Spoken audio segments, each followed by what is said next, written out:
Um, yeah, we can activate. You good? You ready? You ready to be on screen? Yeah. Let's All go. right, let's rock and roll. Oh man.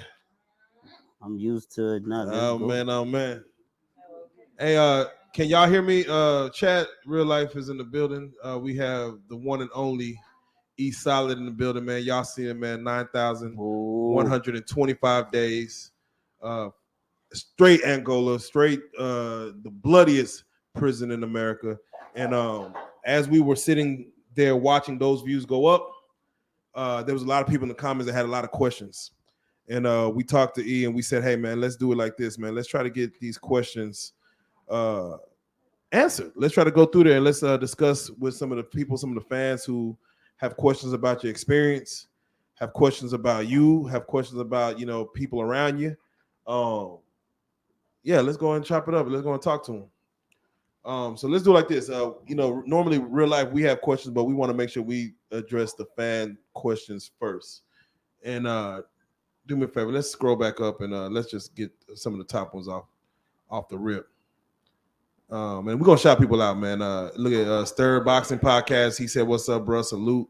So you're gonna get a lot of salutes throughout this, man. They can love you. And before we start talking, do you mind even answering these questions? Are you ducking any smoke? man, I ain't ducking no smoke, boy. My name ESolid for real. Cause to be honest with you, I don't think nobody could get on there who been through what I've been through and still solid the way I did it as a kid, boy. Like this ain't no bragging and boasting. That's just real life. Check my jacket, homie. You know what I'm saying? So everything I state is factual, and I don't hate and shit on nobody. So let's go. I'm So ready. let's do it like this, man. On Facebook, Herman fails. He asked just a real question, just off the rip. He said, "What is your message to the world?" Is what he wants to know. Man, he asked, "What's my message to the world?" My message to the world is this. First, let me tell you why my message to the world is this. Because at 16 years old, I was wrongfully convicted of murder and armed robbery, sentenced to life without parole plus 30 years. The judge said I had to die, do life, come back and do 30 more based on a law that was in effect in 1898 to perpetuate slavery. So my message to the streets is this. I got captivated by the streets due to the fact that two of my big brothers was already in Angola. You know, they was already in the streets, already doing their thing, already had their time holding it down, right? So I was infatuated by that. And so it gravitated me and pulled me to the streets, right? Because I thought that that's what was going to make me a man. I thought I had to go to prison to be a man. That's how blinded and ignorant I was. I didn't know that being home, taking care of your family, taking care of your kids, that's providing and protecting for your family, that's what being a man was about. I was oblivious to that, right?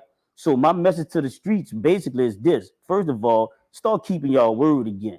Let's bring that, let's bring that back. Honor, integrity, and dignity, keeping your word. Let's bring that back to the streets and to the community, number one. Second of all, that's how you start building trust because you talking about you don't trust nobody, but can somebody trust you? You see what I'm saying? You can't trust nobody maybe because you not untrust because you untrustworthy. Number one. Number three, man, to the youth, stop thinking you gotta be a street dude.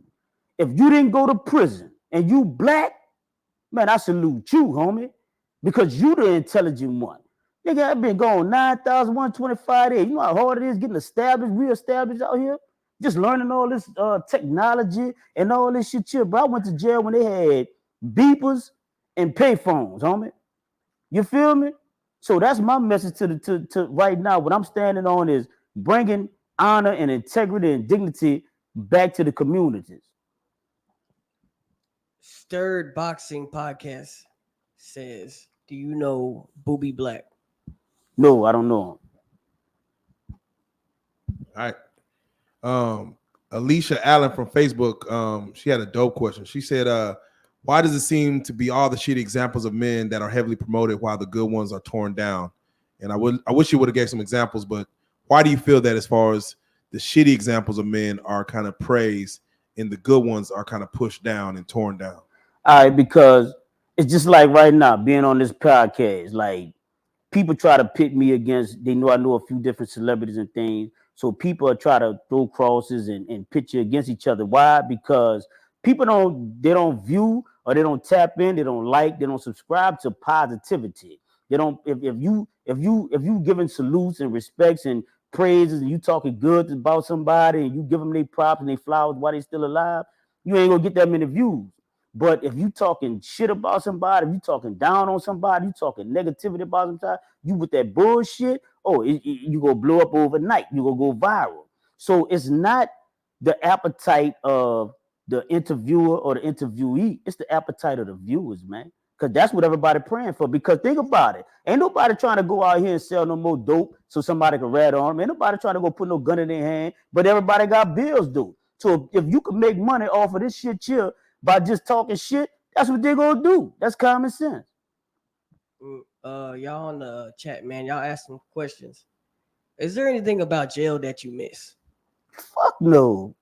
Kind of retarded that. Not no. Well, they say no question is a dumb question, so I apologize. But I just had think about it. Why modern day slave? What would you miss about something like that? The only thing that I do miss is my solid comrades, my solid brothers that's in there, that's dying in there, wrongfully and convicted, and we out here with this bullshit, worrying about who was on PC in there, who was this and who was that, worrying about the nonsense when you got dudes who actually innocent that's dying in there, and you could be the next one, or somebody that you love could be the next one. Yeah, the reason I asked that, because say you take a dog, right, and he's in a cage, and then all of a sudden you set him free, and he'll run back to his cage. You get what I'm saying? I'm not a dog, I'm a man. Yeah. You see what I'm saying? That's the difference. A dog doesn't have an intellect. A dog doesn't have a conscience.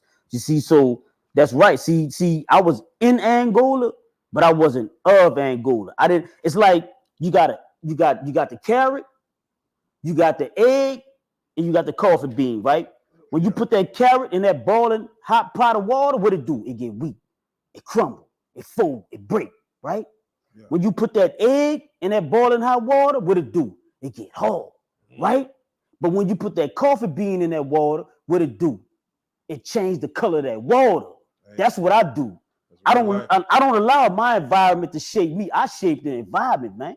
Somebody in the audience actually asked, when it comes to a guilty verdict, do you feel like people who are guilty of a certain crime should go to prison, go to jail, or are you just anti-prison, anti-jail? You feel like that's not a person for the guilty or nobody? All right.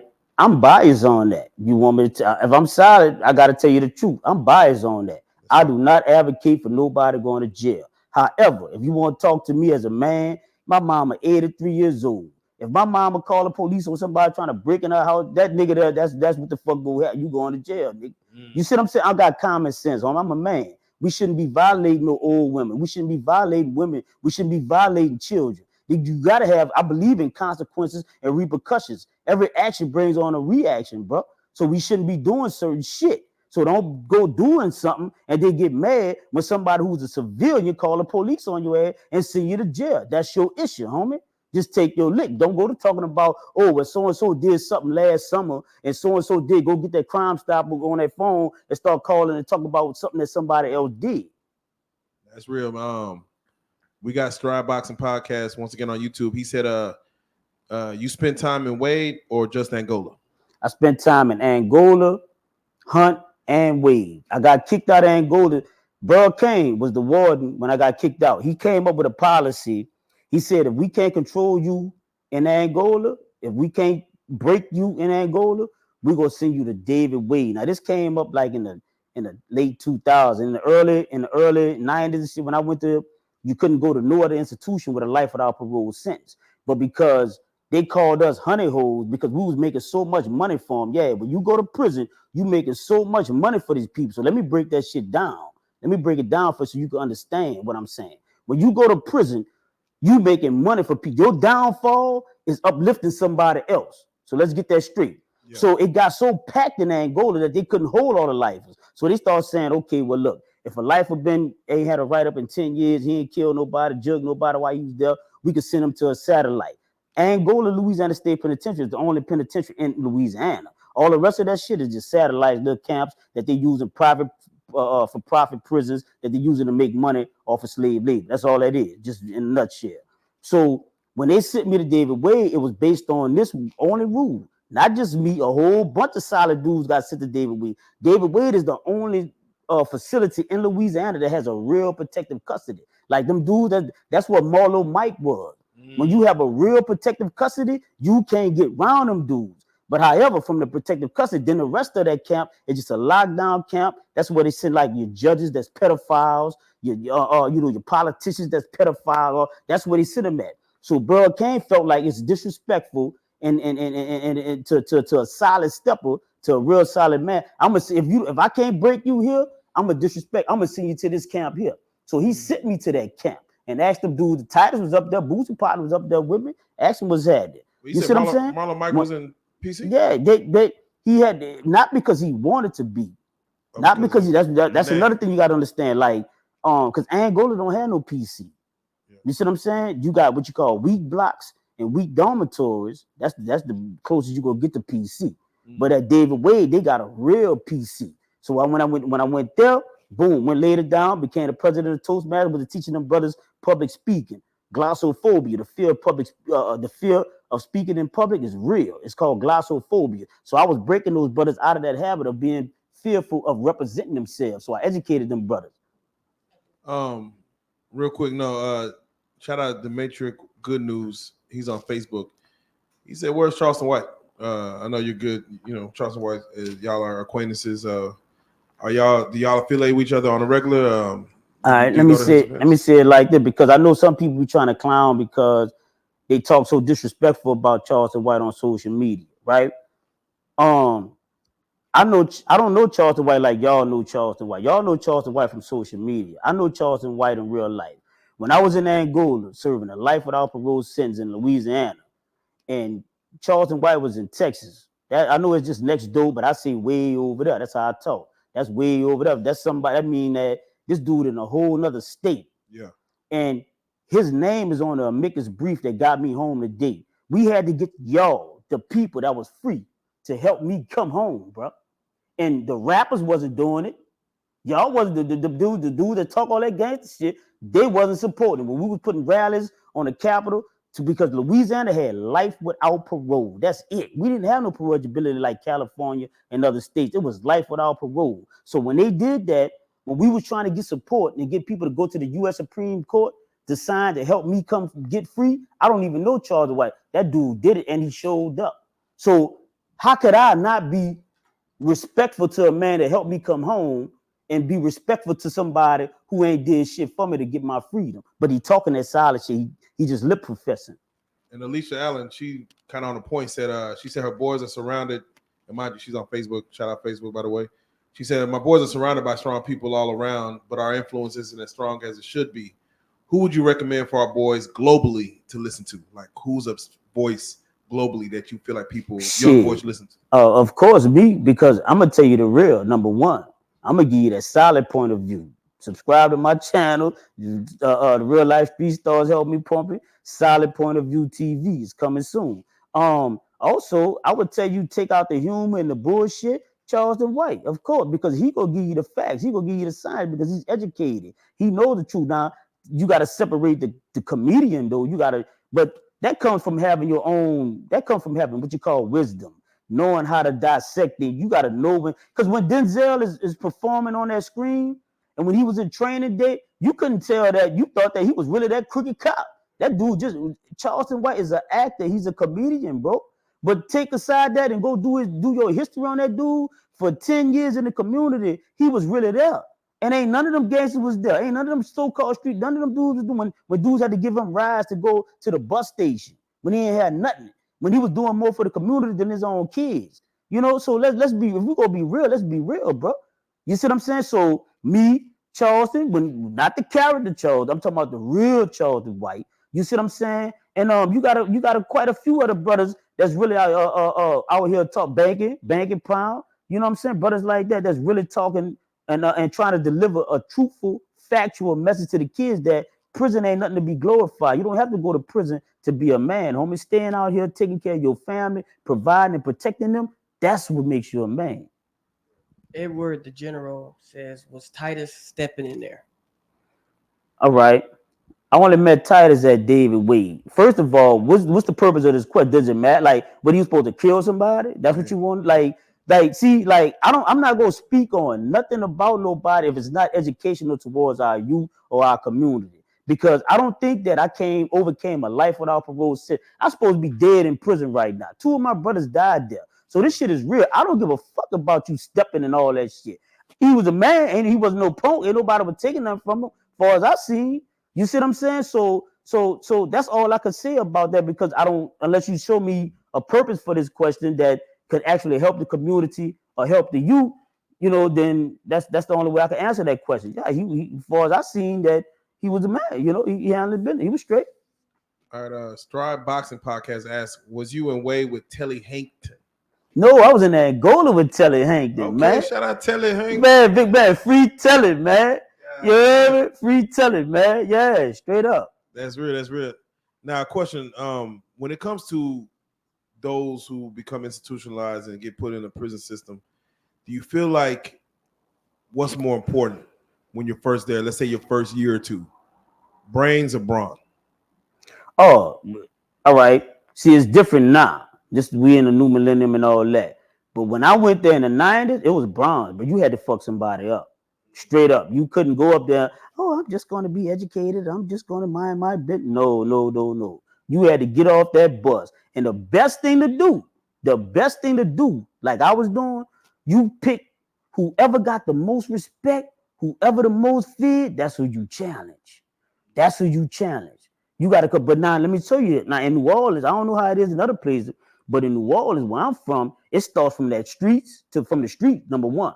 When you get to that parish, you got to do the know. You was handling your business in the streets or you wasn't. So that's going to determine where your respect level at in that parish. So niggas know how I was coming in the street. So boom, I was Gucci. And then I was into that mess. So, violence was the thing. So boom, right? So when I got to Angola, now when you get to Angola, like I told y'all earlier in another interview, the nigga net, that travel faster than the internet. So whatever you did in the streets or in that parish jail, they gonna already know about it in Angola, in that prison when you get there, right? So when you get there, your track record go follow you. You see what I'm saying? So when that follows you up there, if you copacetic, you copacetic. If you ain't, you ain't. You will have problems. So my thing was, because that's when I started realizing that I was 5'3". I used to think I was a big dudes was hearing about me, and when I was beating people, they were like, "Man, that ain't E, man. I heard about all the stories I heard about you. I thought you was a big old nigga." Dudes literally said that. But I swear to God, I ain't know. But when I got there, that's when I realized that, okay, so my method of defense was to bomb first. I ain't about to let nobody get off on me first. That's real. Fred Stevenson off of Facebook said, were you in a joint with anybody famous? Were you in a joint with anybody famous you were cool with? Yeah, Corey Miller, y'all know him as C-Murder. Rhino that fought Mike Tyson. Who else? Shit, even the white boy, the news reporter from New Orleans. You heard? He wound up in that bitch. You heard? Damn. Yeah, the news reporter wound up. So that tell y'all, man, y'all out here with that bullshit, boy. Y'all can wind up. This is a white news reporter from New Orleans that I grew up watching on the news. That boy was right there in the dormitory next to me. You heard? So people, what did he do to get in there? They allegedly, I ain't gonna say he did it. Allegedly, they say he dressed up like a imposter and killed his wife. Damn. Yeah. Were you C-Murder? What was your relationship as far as? Oh man, you did. A lot of people want to know about that, but I'll just let them check your interview out. Watch the real life interview. He kind of goes all the way through there, check man. That and he dropped some real jewels. He dropped some real jewels. Stay tuned for that. Yeah. Maurice Turner on Facebook said, "Do you know Gangsta personally?" I'm assuming talking about Terrence Gangsta Williams. Well, Gangsta is a legend in our city, so, and I talked to him a few times. We hollered, but I don't know him personally, but we know all the same people. We got love and respect for a lot of the same people. We we was in the same circle. Just put it like that. He know of me, and I know of him. All right, and I love Nikki J, the incomparable. I love Nikki J. Asked a question on YouTube saying, "Explain what you mean by challenge someone in jail. What does that mean exactly when you?" All right, what that mean by challenge someone? That means like when you first get to not in correction, so you can know. Right now, it's kind of different. The prison system is a little different. But when I went in there, it wasn't about brains. It was about bronze, like you said. So when you get there, you had dudes. They're take the phone and hang it upside down, and then they'll go sit watch TV. And if they see you go there, say, oh, I got the farm on the phone. Like, so now you can't. This way over here watching TV, but he running the phone, right? Yeah. So if you let somebody play you like that, you gonna have problems throughout your incarceration. You gonna have problems. You let somebody play you like that. So what I used to do was I would just sit back and see who was doing that, and I'll go mess with that phone deliberately so he could tell me something. I'm like, nah, you ain't. So when he go over there, then I see him by the TV, I'll go change the TV. So now he got to come back and say he by the TV, and then that's what is going down because I know how to prepare myself. I had 2 brothers already in Angola, so I knew how to make shanks and weapons and defend myself properly. Man, that's real. That's real. On YouTube, Ohio Menace TV said, at what age or point in life did he realize, or did you realize your mindset changed about the streets, friends, family, and people around you? I don't know, but I was a fool on automatic, bro. So even when I got there, it kind of like developed initially because like my mom used to have me listen to some tapes of Malcolm X. Me and Malcolm X were born on the same date, May 19th. So I gravitated towards him when I first went to prison and started actually reading books. I'm like, hold on, just the man, my mom had me listen to tapes. So that militancy had developed in me. So when I go in the field, I'll kick off a buck, I'll go to that dungeon, like I was a rider for real. You know what I'm saying? So I still was still liking that bullshit though. You know what I'm saying? Like being honest. So I think it was maybe like 7-10 years, my first 10 years in this, but I was already on that level, but I wasn't consciously on that level. I wasn't how you say that, mature enough to really just know how to step away from that street life. I still thought I had to gravitate towards that to be a man. And then I'll say about maybe the first 5-10 years, that's when I really realized that I don't have to be no street dude to be a man, just be a man. Early 20s, mid 20s. Went there at 16, so maybe around 25, right before 30, something like that. Because I can catch on fast, you know. There you go. Vondo off of YouTube, shout out Vondo. He said, do you feel like that this generation is lost? Of course, but when you look at our generation, we was lost too. You know what I'm saying? So the thing is not being lost. The thing is all about being found. It's like I don't like talking about just the problems alone. I also like to talk about the solution. Because like I'm not gonna never if I come to you, I'm not gonna never just come to you with a problem. I'm also come to you with a solution, or at least an idea of a solution.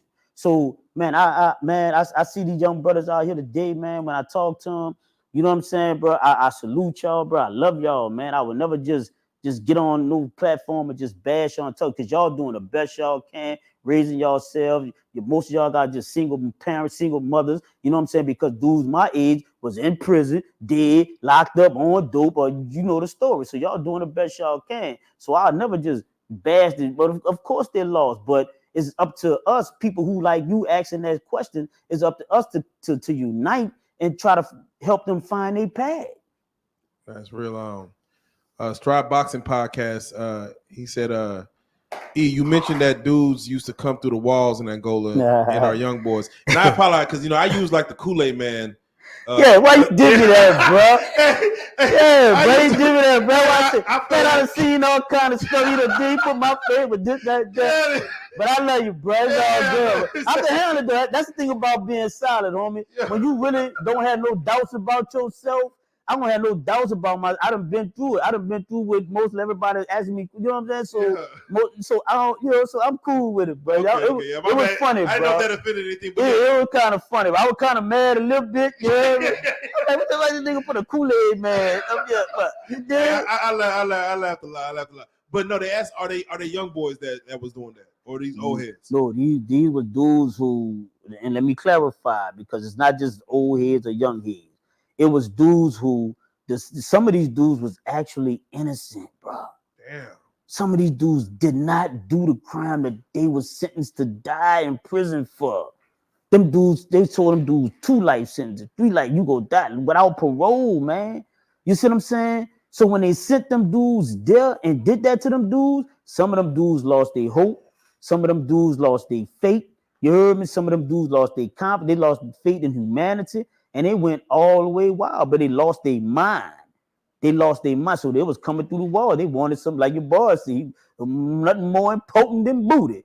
You heard me? That was on their mind, bro. What is drop the soap like a real thing? Don't drop the soap. That a real thing in prison? Nah, because them dudes was, it didn't matter if you dropped the soap or not. Them dudes was on you, they was on you. Like that's some commercial shit. Like in Angola, it was raw. It wasn't about no. And if dudes got on your trail and you tried to fist fight them, they call that love licks. So now they gonna stay on you. If dude mess with you about your manhood, you can't fist fight them behind that. You gotta shank them, or you gotta put them helicopters on. You gotta put that lock on, that belt loop on, locks in the side.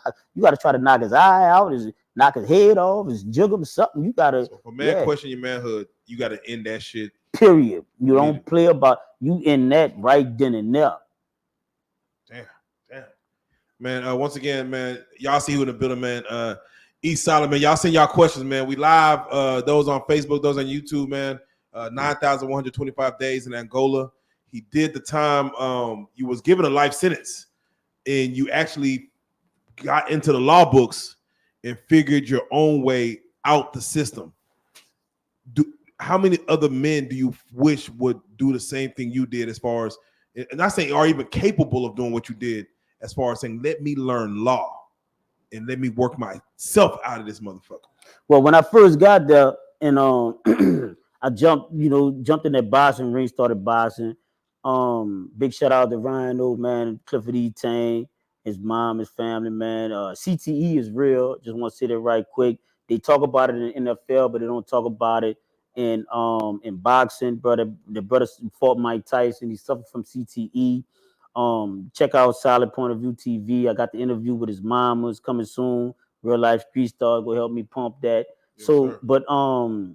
But yeah, man, it's like when you in that situation, bro, it's like if you don't have the tenacity or the fortitude, bro, to work your mind, to exercise your mind, you go lose. And so it was like my big brother, he told me, he said, bro, you want to be a penitentiary champ or you want to go home? You know what I'm saying? He came to the gym with I gave him all my legal work and like, here, bro, go help me get free. And I'm in the gym, I'm training. So when he come to the gym, dude told my brother, he said, yeah, but your little brother gonna be good, but he getting better and better, you did. So I come out the ring, I see all my legal work on the bench. So I'm like, man, why you got that?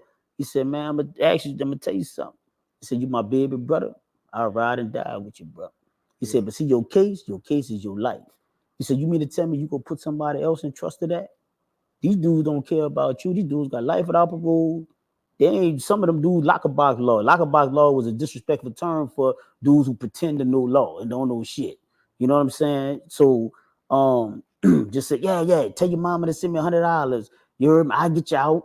And young dudes doing that. Mama, he said he can get me out, send him $100. Dude, get the $100, go get him some chips and cookies and zuzu, wham, man. You balled out of code now. You know what I'm saying? Running all kind of mental gymnastics games on them, the dudes. You know what I'm saying? So with that said, bro, when he told me that, it woke me up. It compelled me to go to that law library and get my shit together. That's real. Long Live Jose on YouTube said, what do you think about Crip Mac? You know who that is? I don't. He's on No Jumper. He's a Crip, tatted all on his face. Yeah, I have no thoughts of him due to the fact that I don't really know him. I'm not into I know y'all see me on social media, stuff like that, but I'm on social media for a purpose, for a cause. I'm not on here for bullshit. So if he on some bullshit, then I don't know him. If he on some shit trying to help change the what's going on, because if we stay focused on the bullshit, it's like that little trick, that they hide the hat. Yeah. You know what I'm saying? And the real problem is over here, but he got you focusing on this bullshit over here. He got you focusing on who you say Crip Mac or whatever. If he's not doing nothing to help better the community, then I don't know. I'm only on social media for a purpose.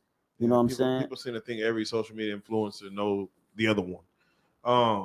Marlene Carey on Facebook said, what do you miss about the 90s?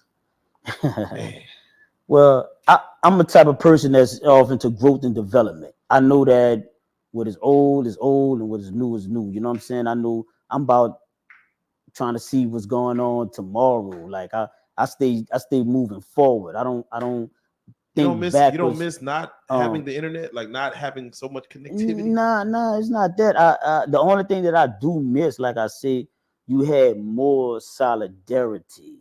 That's the only thing I miss about the 90s. I miss being able to go wear my ballet shoes and shit, my Jabot jeans starched up.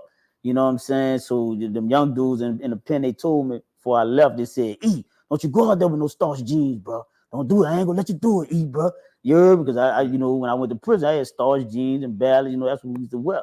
So they were like, don't you do that, bro. I'm like, all right, bro. You know what I'm saying? So, but the only thing I really miss, bro, is just the solidarity of the 90s. It was more solid.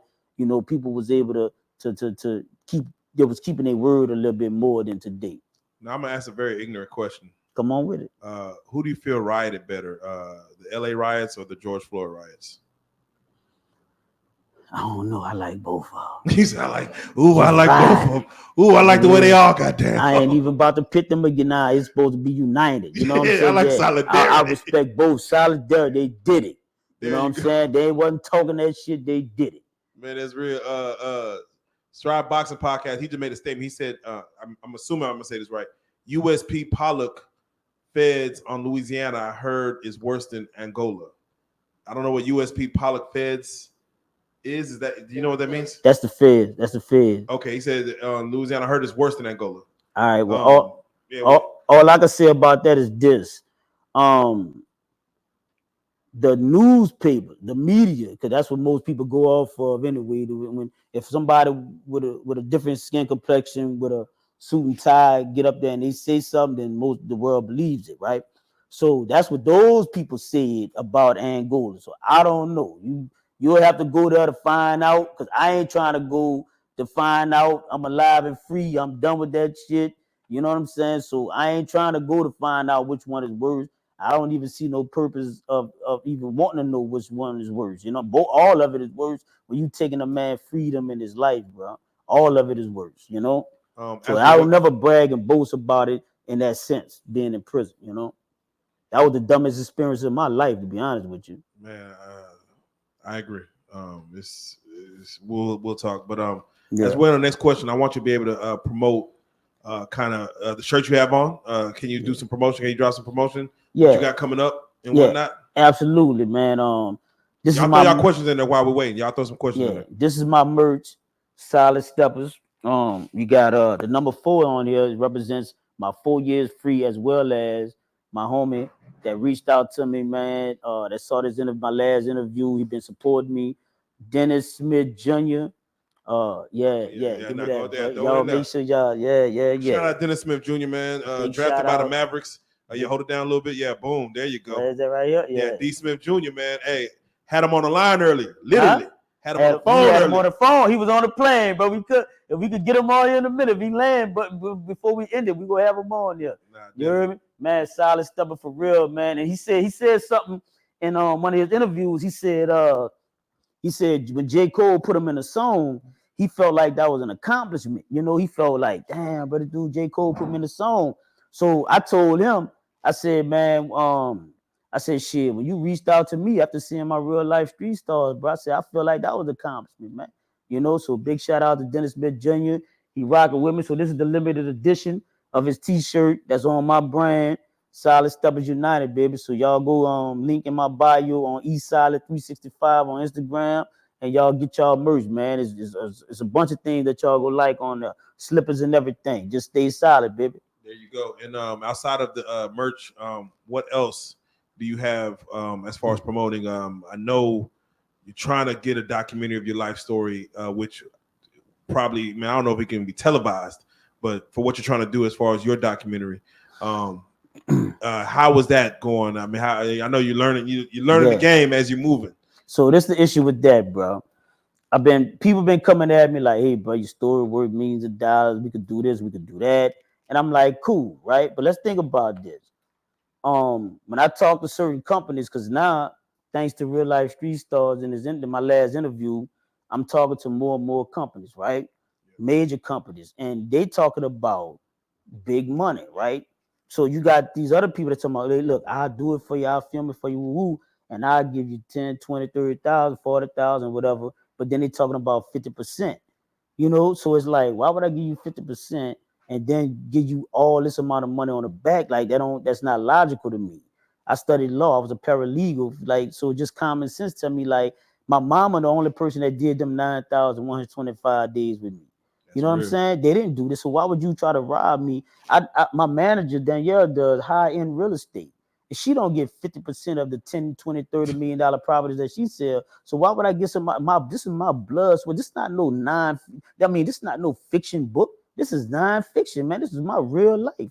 So come at me with respect, bro. If you want to invest in my story, my documentary, let's do it, man. But come respectful. Don't come with the bullshit. We could really make some money. And it's not just about the money. It's about the fact that my story, my documentary, my movie could actually change lives, man, and save lives. Also, we got Solid Point of View TV coming up on YouTube. Make sure y'all go subscribe. If y'all see, y'all might see some bullshit on it right now. I didn't know what I was doing. I was just testing it. But I got J Hardcore. I got Real Life Street Star that's helping me. We about to pump it up. We got some fire interviews coming. So y'all go ahead and subscribe now. Be first. Yeah, Black Power Merch TV said thank you for your efforts to help the future. And do you have a website? You just said yes. The website is my agent just put it together. Is 9125days.com. That's my website. 9125days.com. So you can go on there and keep up with me with what I'm doing. You can go to ESolids 365 and keep up with what I'm doing. And you can go to subscribe to Solid Point of View TV on YouTube and keep up with what I'm doing. And I appreciate y'all, man, for even asking that. No, definitely. Real quick, Stride Boxing Podcast said, what ward were you from in New Orleans? I'm originally from Uptown, the third. That's the third ward. That's where my mom originally from. My dad is from the East Coast, and then we moved to Kenner, which is the outskirts of New Orleans, the third ward. Then we moved to my family lived in the 17th ward, the 7th ward, pretty much all around the New Orleans area. There you go. Was third ward the best ward? To me, it is. There you go. That's all that matters. That's all that matters. That's all that matters. To me, it is. Man, I just got to say this because, as we're hopefully waiting, one or two more questions off. Most people don't know what it is like to do, 2 months, let alone 2 years, let alone 20 years in the state penitentiary. And with that being said, get a life sentence and know how to handle the mental of what that's mentally to break you down. Like mentally, you're supposed to be like, throw away your life. That's what they call a hard labor. 100 years, hard labor. And the judge look at you and they forget about you the next second after. For you to for you to do what you did and get out, do you ever feel like going to look back at those people, either the prosecutor or the judge? Would you love to see them, look at them in the face and say, hey, that sentence you gave me, I beat that? Does it exist in you to see them eye to eye? I remember I used to be sitting in front of the TV in the pen. I come from out the field, go shower, bro, tired. And I see the news, breaking news. Angola inmate just got exonerated, found out that he was wrongfully incarcerated. And I just see them dudes, they just ask them, they say, how you feel about the person that wrongfully incarcerated? And they be like, oh, I forgive him. I should be saying, man, that's a damn, what the nigga, you crazy? How the fuck you go? But now, today, all I can say is this. When you actually get free from a life sentence, bro, man, you ain't really got that much bitterness in your heart, bro. You just like, whew. I'm outside. You know what I'm saying? Because you done seen so many dudes really die. You saw them literally take their last breath right before you. And I've been watching this since I was 16 years old. People just dying in prison. My two brothers died in prison, so I'm watching this shit, bro. So to come out and just, because if I hold anger in my heart and hate those people, they ain't worried about, they out there living their life, taking care of their family, make their money off of me. So I don't really think about that. But personally, I don't give a fuck about them. It's real talk. Right. I ain't, I'm gonna be real with you. Like, that's some fucked up shit, but they did, Last question before we get out of here. I have to ask you this because it's just the mental capacity of it. For someone who was in the free world, moving around, had the whole world is their oyster, to the next day, whether it's a crime committed and whether free or not free, I mean, I'm sorry, whether they actually did it or they're innocent. For them to have the whole world to be at their fingertips to get confined by a 5x7 cell. What does that do to someone mentally to be confined from having the world on a Monday and then the next day, this is your life in this small little, closet type size situation? That's a great question because I want y'all to know this. When we step out this building, when y'all step out y'all house tonight in the morning, you can be wrongfully accused and wrongfully convicted. So know that. Yeah. All right. So keep your head on the swivel. Number Fit the one. description. Yeah, you could fit the description, allegedly, all that bullshit. So to come from society and then to a abnormal environment where the normal is abnormal and the abnormal is normal, bro, it plays deeply on your psyche, homie. You gotta have fortitude, you gotta have tenacity, you just gotta have sheer willpower to not break, to not allow that system. It's like the thing that kept me sane was, that show The Walking Dead. Yeah. When you alive, you can see The Walking Dead, right? But when you bit, you turn into one of them. Like you can't, you dead just like them. So everything looked normal, right? So when I woke up every day and I saw them crazy ass with that bullshit that was in that prison, in that bullshit, I knew I was sane. That's how I kept my sanity. And I feared the day that if I was to wake up and not see The Walking Dead, then I would have known that I was one of them now. I've been bitten and I turned.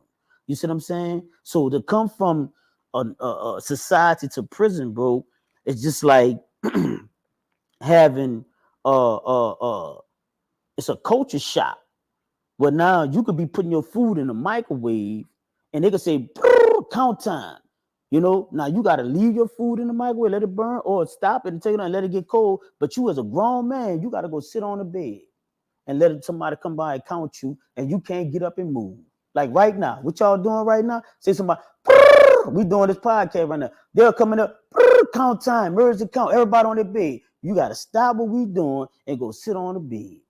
Grown ass men, bro. So that's why when I hear these dudes glorify prison, man, come on, bro. Ain't nothing to be glorified about that. We got a couple more questions. Brana Foundation asked, he said ask about sexual slavery in Angola. Is sexual slavery a thing? Like, of course. That's prison, but I see it out here in the streets. As a matter of fact, to be honest with you, I see it more in the streets than in prison. Oh, this shit done flip. God, it done flip. Shit. Man, it done flip, man. I see it more out here than I did in prison for 25 years. But y'all tore up out here. Shit. Okay. Yeah, tore up out here. Hey, ESolids said it's worse out here than in prison. Boy, y'all tore up with that. That's yeah, this shit. I come out here, boy. Look, they said they wasn't gonna let me out till hell freeze over, bro. And I'm like, boy, I came out here. They had a pandemic, whatever. Yeah, whatever the fuck. Sexual slave out here. I'm like, I'm like, hold up, man. I don't want to go back now, but I'm like, hold up. Let me just get out y'all way, bro. Them, them. Yeah, hey. Marlene Carey on Facebook said, have you visited the Legacy Museum in Montgomery, Alabama? Oh, no, I would love to, though. I would love to. Okay. I would love to. Question from Reallyfe Rook. What places have you been since you've been out? Oh, man. All right. My first flight, when I come home, went to New Orleans.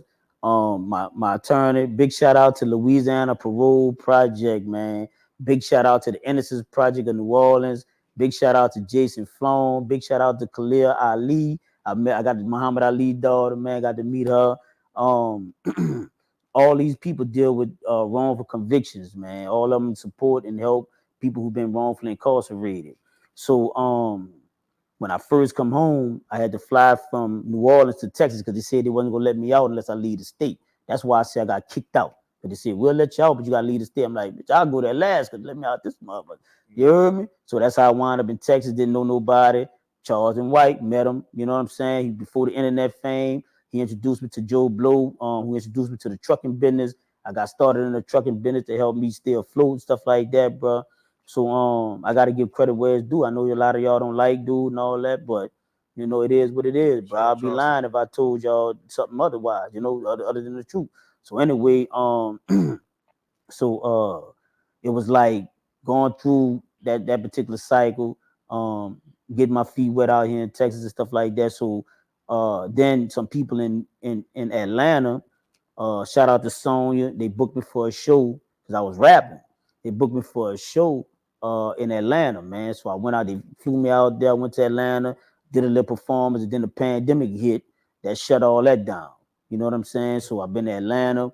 Where else I've been to? I think Florida. And that's it so far. Then, you know, well, I've been somewhere, Phoenix. Jason Flom and them flew me out there for the Innocence Conference. Thing put me in a hotel in the Rocky Mountains or something. Bro. That was my first, man. That was my first time seeing a real. I'm from New Orleans, bro. Yeah. We was in swampland. You heard me? But that was my first time seeing a real mountain. That was my first time seeing a real cactus. Nigga, you know, I remember the feeling I first seen a real mountain. I know the exact feeling. I will tell you this, you know, if you're just traveling within the States, 2 places you got to go in your life. And I don't know how you're going to get there, nigga. I might pay for your tickets to go there just to see your reaction. I might film it. Go to Hawaii. It's just a ticket. Alaska.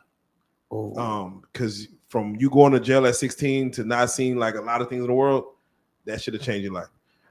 Somebody said, and it's funny that you said Hawaii because before my daddy died, before I went to prison, he used to say, man, I got 11 kids. My dad had 11 of us, same mama, same daddy. And he used to be saying, but y'all costing me a hell of a money, boy. Y'all going to jail, and I got to pay lawyers and bail money and all that. He said, I could just take my money and go to Hawaii. He said, you want? He said, yeah, we go to Hawaii right now, just live. But he never did it. He could have just left us, but he never did. So for you to say Hawaii, but that might be, boy, we might. Now y'all look, y'all heard him say he gonna pay for my ticket. I might pay for the ticket. Y'all heard him say I might pay for the ticket. I'm gonna film you. No fight. I'm gonna film you. I'm gonna send a film crew with you. Yeah, let's do it. Yeah. God damn it. And somebody told me, Big Brother G Money. Oh man, that's the homie. Okay. Matter of fact, when I went to this is a crazy story. when they flew me out to Atlanta to do my show, right?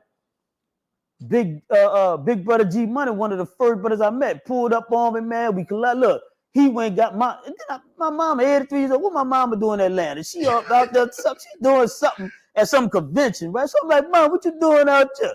You know, so I said, well, look, I got a team. We come to get you. Don't worry about nothing. She said, well, I'm home. I called Big Money. I said, man, what to do out here? He said, man, don't worry about nothing. But the whole time I was out there, Big Brother G Money, he took my mama back to the airport when it was time for her to leave. He brought me to the airport when it was time to leave. Man, big shout out to Big Brother G Money, man. Man, big shout out, man. And shout out ESCOM Media for bringing it up, man. Yes, on the YouTube, man.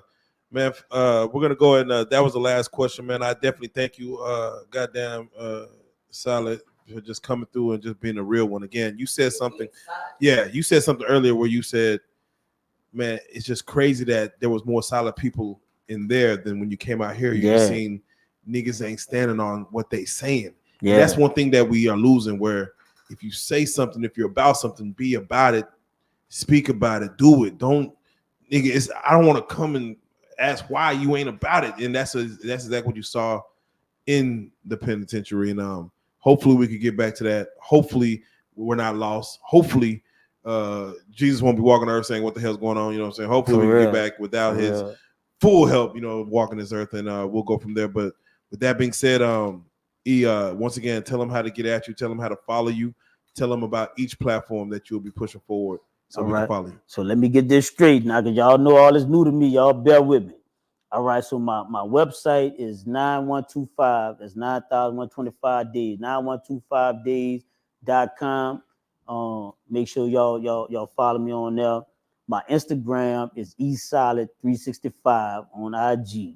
My Facebook is Eric ESolid Brown. My TikTok is ESolid Official. So I'm trying to blow all that up. My YouTube is Solid Point of View TV. That's Solid Point of View TV. So, man, y'all link up with me, man. Y'all support me. Let's do this, man. Solid Steppers United. I love y'all and I appreciate y'all, man. Man, thank you once again, man. Until the next live Q&A, man. ESolid, man, we got to say you are a real life street star. We salute you, man. And thank you for answering these fans' questions. You duck no smoke. Duck no smoke, baby. There we go. Let's go, man. Let's get it.